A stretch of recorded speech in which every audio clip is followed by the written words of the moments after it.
Hi, everyone. Welcome to Mind the Gap podcast with my friend, Wendy Freed.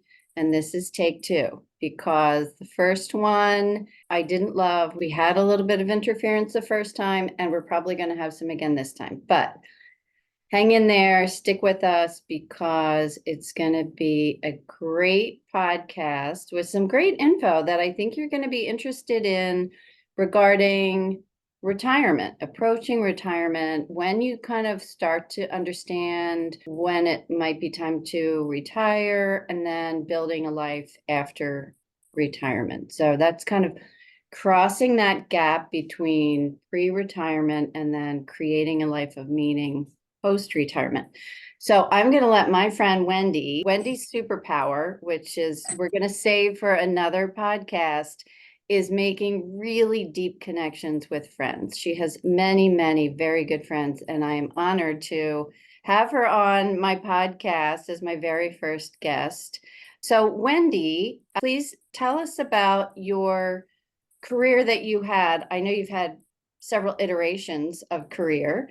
What was the career you were working in before you decided, or when, during the process of deciding to retire? Well, first of all, thanks for having me on your podcast.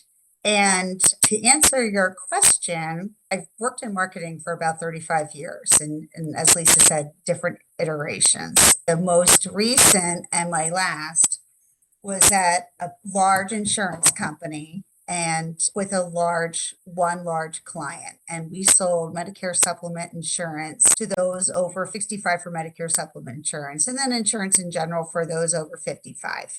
So it was a large contract with a large insurance company, and I was the director of member services and marketing.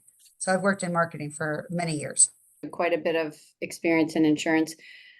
What did you really enjoy? So before you even got to the retirement part, or maybe that was one of the things that got you to start thinking about retirement. What was working for you in your job and what wasn't working for you? So in my last job, I worked in member services, and there are a lot of things I really loved. Like, we focused mainly on fixing glitches and fixing member pain points. And that's really what we focused on. I listened a lot to phone lines. I talked to a lot of folks that were members. I did a lot of market research. So really tried to find what was tripping people up and what we could do to fix it. And in a large company, it's not easy to find those paths to fix things. So I worked a lot with legal and many other areas in the company to try to fix some of those pain points, whether it was the phone lines or claims or whatever it was. So that was kind of my focus in the last few years. And then I got the privilege, quote, to go to another area and try something a little bit different. I didn't enjoy it as well. I didn't really want to go to that other area and try to make the best of it. At that point, also, I was already thinking I wanted to work part-time. I was already going in that direction in my mind, that the grind of every day of doing something I really didn't enjoy anymore, something I didn't want to spend my time doing. Mm-hmm. So you were encouraged to switch positions from the one you really enjoyed to one that you really didn't enjoy. But even when you were in the position that you enjoyed, being a fixer of pain points, we're already thinking about moving to part-time. And the reason for that was more out some of the things that were happening outside of work, not just during work. I was having some medical issues.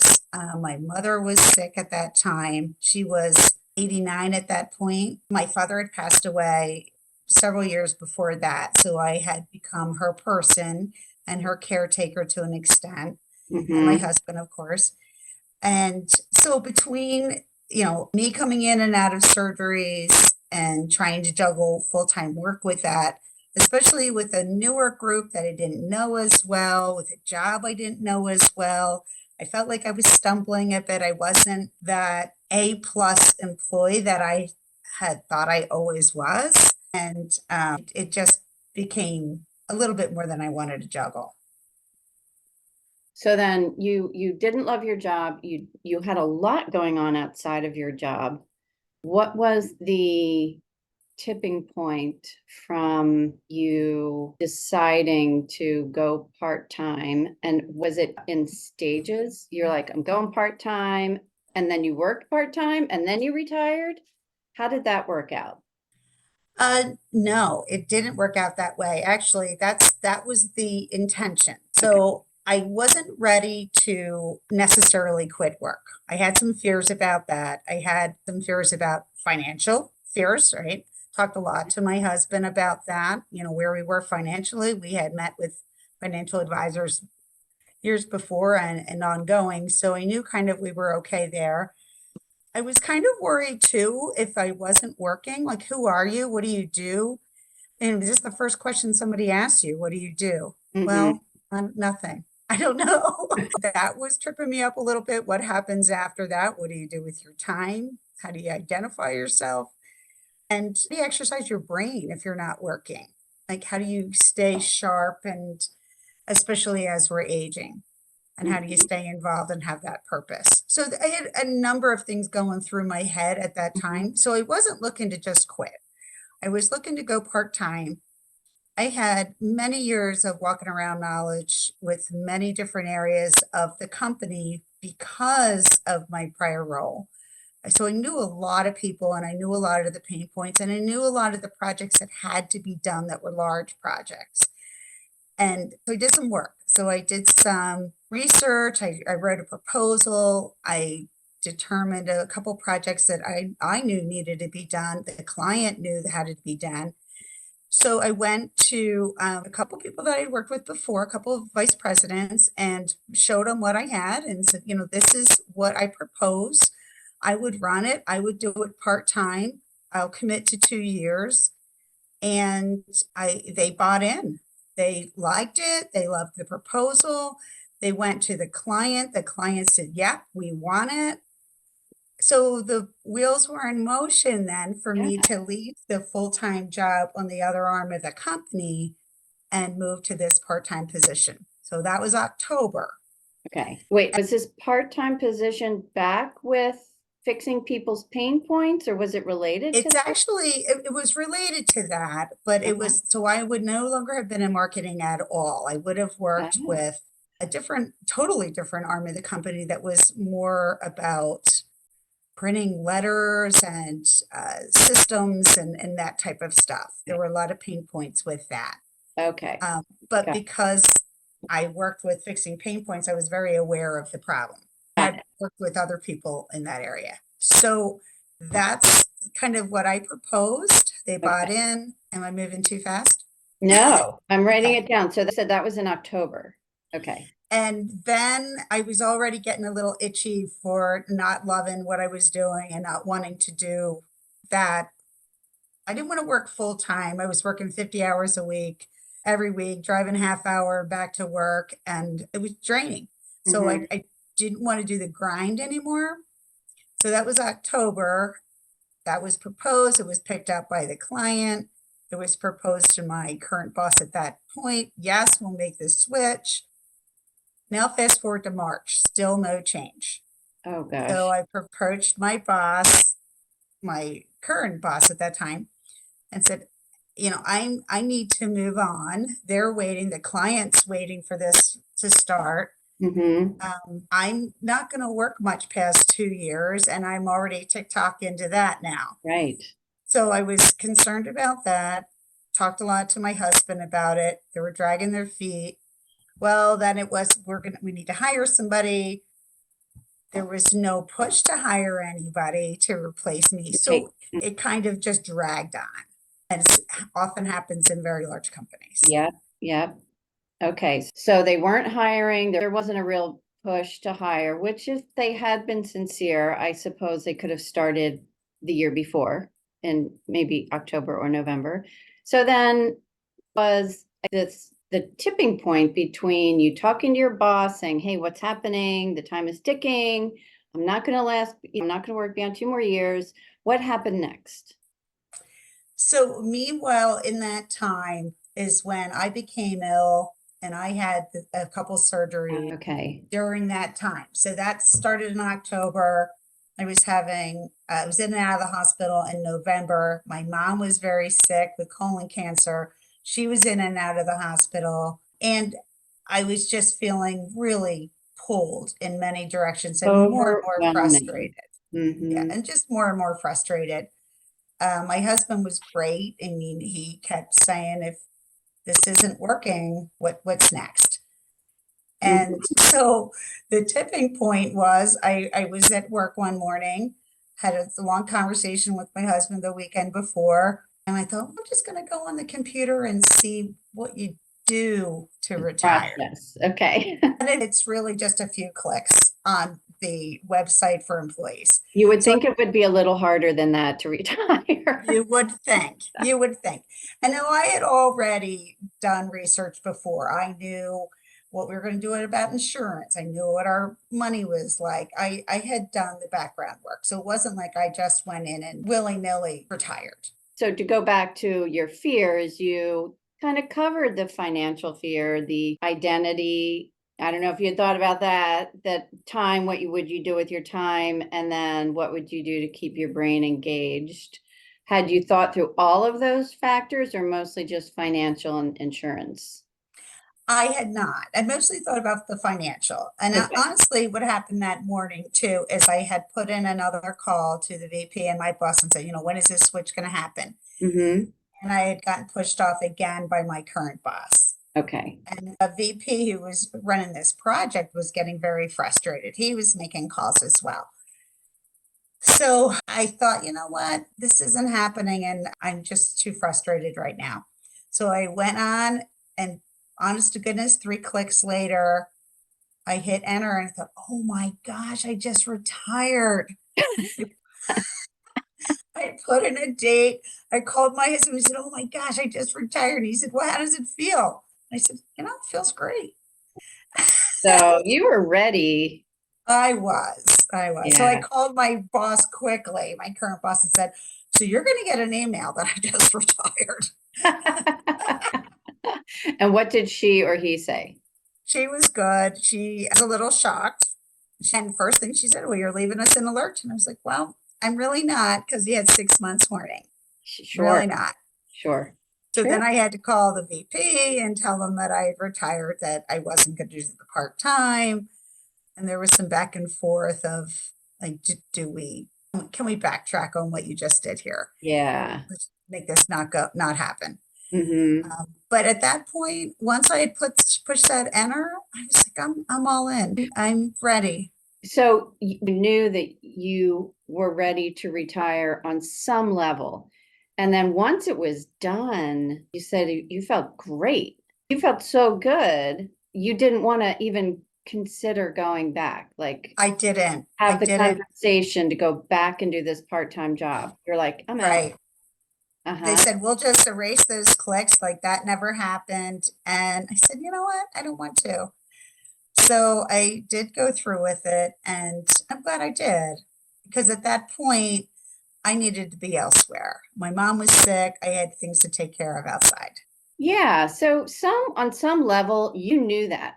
And you were like, well, let me just explore. But really, that was exactly what you wanted to do. You just didn't know it like on a conscious level, I guess, until it was done. Yeah. Yeah. And you're like, oh Yeah. yeah, that is definitely what I wanted to do. Yeah.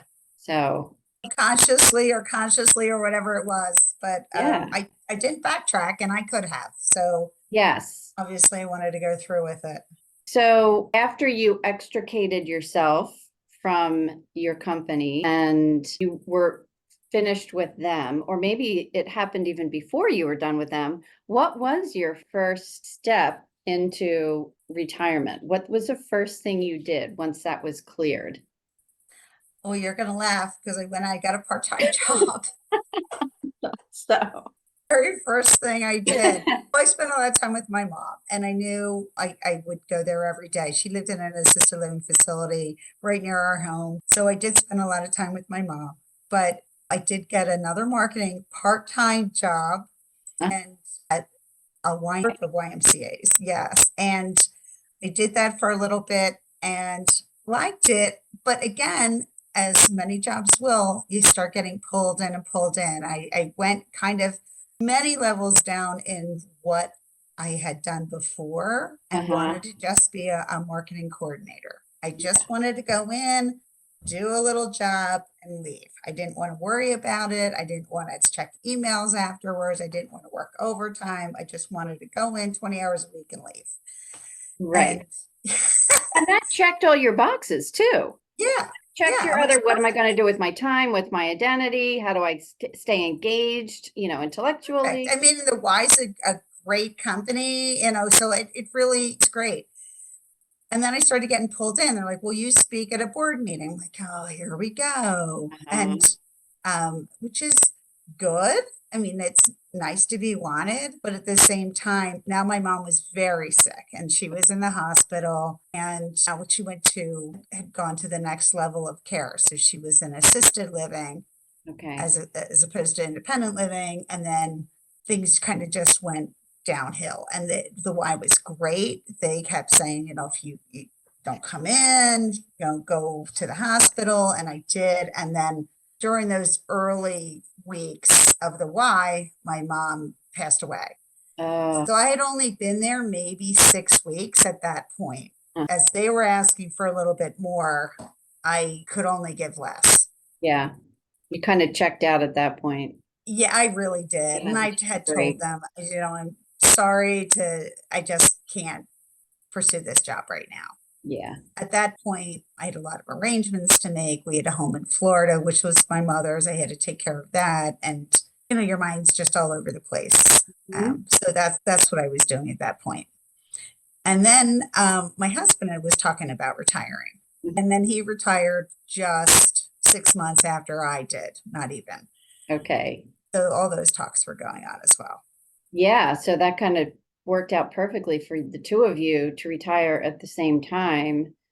And again, back to, the fears, what are you going to do with your time? You were so busy, even after you retired from your part-time job after 6 weeks, there was no time to worry about your identity, your time, your keeping your brain engaged because you had to do everything for your mom's house and your mom's estate and all that. So there was a lot to juggle at that time. So there was no time to even think about what comes What next. was next? Right. Right. Until everything settles down. And Uh-huh. then that for me was almost 9 months later. Because when you first retire, even though I was busy with my mom, you start looking at all the things in your home that you didn't do that you Right. wanted to do. You start going through all your junk. You start downsizing your stuff. I started painting rooms. So I was very busy for many months. And then I sold the home in Florida, and that was another, took a lot of time. Right, right. That's really a story for another podcast. Holy smokes, were you lucky to get out of that one? So, okay, so sorry to interrupt. So after the 9 or 10 months, so Dan was retired with you at this point. What was your thought process as far as how are you going to check these boxes of time and interest and passion? What were you thinking? I hadn't thought about it yet because at the end of that 9 months, we moved to Ah, Tennessee. so that's another And we had big, always wanted to move somewhere else. We lived our whole lives around the Philadelphia area, born and bred, and we Mhm. wanted to try on something else while we were still young enough to do that. For Yep. a few years anyway, until the kids got settled and maybe we would move home and hopefully have some grandchildren, which has not happened yet, but someday, someday, Always hope. always hope. So we moved to Tennessee, and that's kind of where once we got the house settled, it was kind of like, wow, now what do we want to be? Okay, yes. That's kind of when it happened. And for Okay. both of us at this time, Really? trying to identify what do you do next? So what I've gotten involved in was I tried on several different things. It was almost like when you go to college and your mom says you have to join 3 clubs. Yeah, right. You have to get involved in some way. Yeah. And I did. And we specifically said that thing. And I live in a community that does have a very robust social organization. So there's a lot of people and there's a lot of things to do.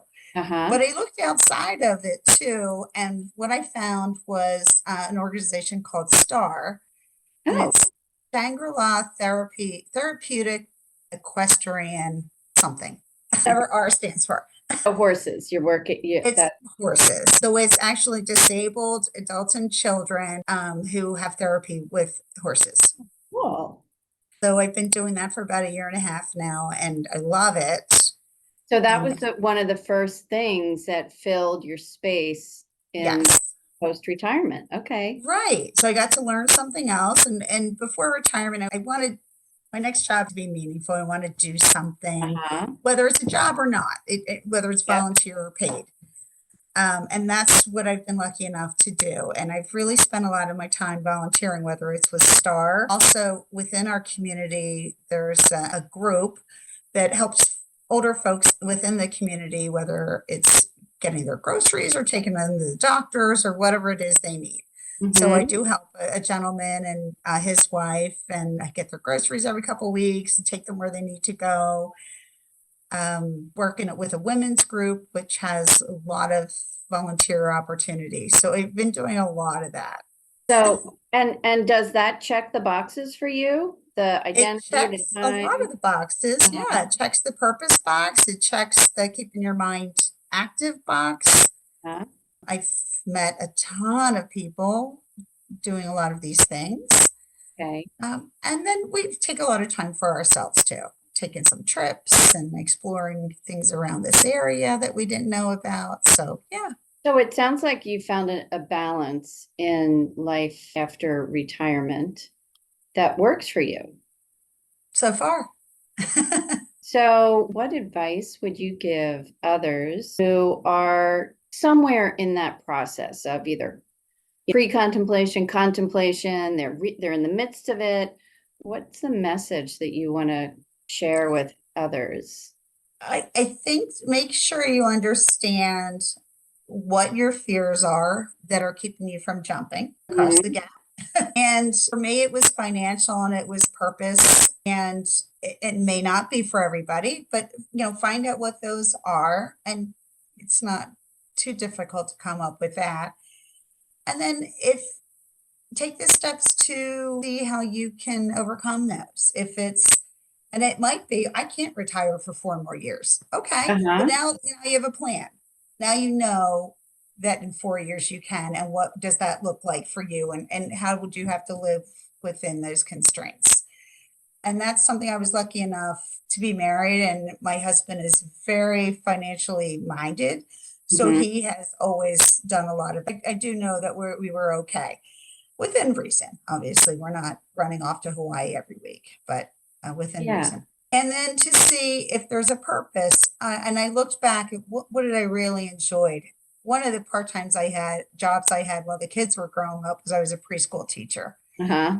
And I loved it. I loved the kids. I loved working with kids. And so that was always in the back of my mind that I would go back and do something with kids Ah, or disabled adults. And so when I ran across Star, that kind of fit that hole, that that purpose. checked that box for me. Yeah. Yeah. So that's your advice for those who are somewhere in the process of retirement. So, I'm here, I want to be there, I'm working, I want Plan to for it. Plan retire. for it. How do I get across that gap? How do I build across that gap? And maybe it is 4 years down the road, as you said. Exactly. So the first step is to plan, know your fears, know your wants, and plan based on that, and then build that bridge across the gap with information. So it's, Right. you've gathered And don't be the, afraid to ask people, whether it's your human resources or your family or your friends, financial advisor, go get the information that you need so you can make sure that you feel good about the decision. So when I clicked that button, whether it was intentional or not, yeah. that I felt good about that decision. I knew we were going to be okay for health insurance. I knew we were okay for financially. I knew that now I was going to have time to do some of the things I needed to do for my family. Right. So you need to make sure, otherwise you're going to be I think I would have been in a bit of a panic had I not done that. Okay. So information gathering, make sure your boxes are checked and just be prepared before you step into that gap, and so that you have a safety net under you, so to speak. After we coach each other, we always ask the client, what's your takeaway? And so I think my takeaway from our conversation, Wendy, is two things. We do have the answers inside of us, whether we realize it or not. Sometimes that we do, and sometimes we have to work on it. Like I do that here within myself and in my coaching. I love having another person listen to what I'm working on. And I talk and they listen deeply. And then they might ask me a question, they might reflect. So it's kind of like what you did. You found the answer inside of you by clicking that button. You knew that that was it. As soon as you did it, you were 100%, you knew that that's what needed to be done. And also be prepared. So do your homework, gather all the information that you can to help you build the bridge across the gap to the other, to where you want to be from where you are.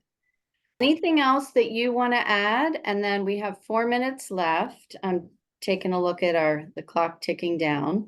So I don't want to get cut off before we say goodbye, but do you want to tell me where you want to travel or where you're planning to travel? I'm gonna do a trip to the UK and go through the countryside of England up into Scotland, and then if I have time, fly over and see Wales and Cornwall. Awesome. I love Scotland so much. I want to do a little genealogy tour and trace like all our people that came from there. And is it still you and your son? Yes, And is so I'm anyone gonna, else joining you? no, I think it's just gonna be me and my son. Yeah, so we'll see how that goes. But you both love that. You both love We're history. both big history nerds and we're Uh-huh. both love to travel. So I think it will be good. I mean, we'll see how it goes, but yeah. Wow. And talk about checking all the boxes for retirement. Like, so you're also adding connection, building connection with one of your kids and, engaging your brain. Oh my God. And traveling, it's like time and passion and all of those things rolled into one. That's why I think travel is so just awesome. And there's so much to learn and there's so many places to see. And it's just fascinating and I love it. So I'm glad to hear that you're going to be taking this wonderful trip. Okay, so I think that just about takes us to the end of our time. I want All to thank right. you so much for agreeing to meet with me for take two of Of the course. Well, thanks Lisa again and for having Wendy me. Mind the Gap podcast. All right. Sounds great. Thank you very much, Wendy. And I'd like to ask you back again to talk about your superpower of making friends. Because I think a lot of I've just people, been lucky. I don't think so. I think you put an intention and effort into it. And I know in today's world and our culture, a lot of people, especially our age, are having a really tough time. They're feeling very lonely and feeling very disconnected. And so your advice or your thoughts about what just seems to come very naturally to you might be very helpful for others. So maybe Okay. we can plan that for another time. Okay. Sounds good. Thank you, my friend. All Great to right. see you. Bye, Lisa. Bye. Hey everyone, thanks for listening. Please email us at wemindthegap.org. That's WE mind the gap, all one word, .org, to let us know what you think about this first podcast and what life transition topics you would like us to cover in the future. Also, the first 10 people who email me will get a free coaching session of approximately 30 minutes. And I look forward to hearing from you.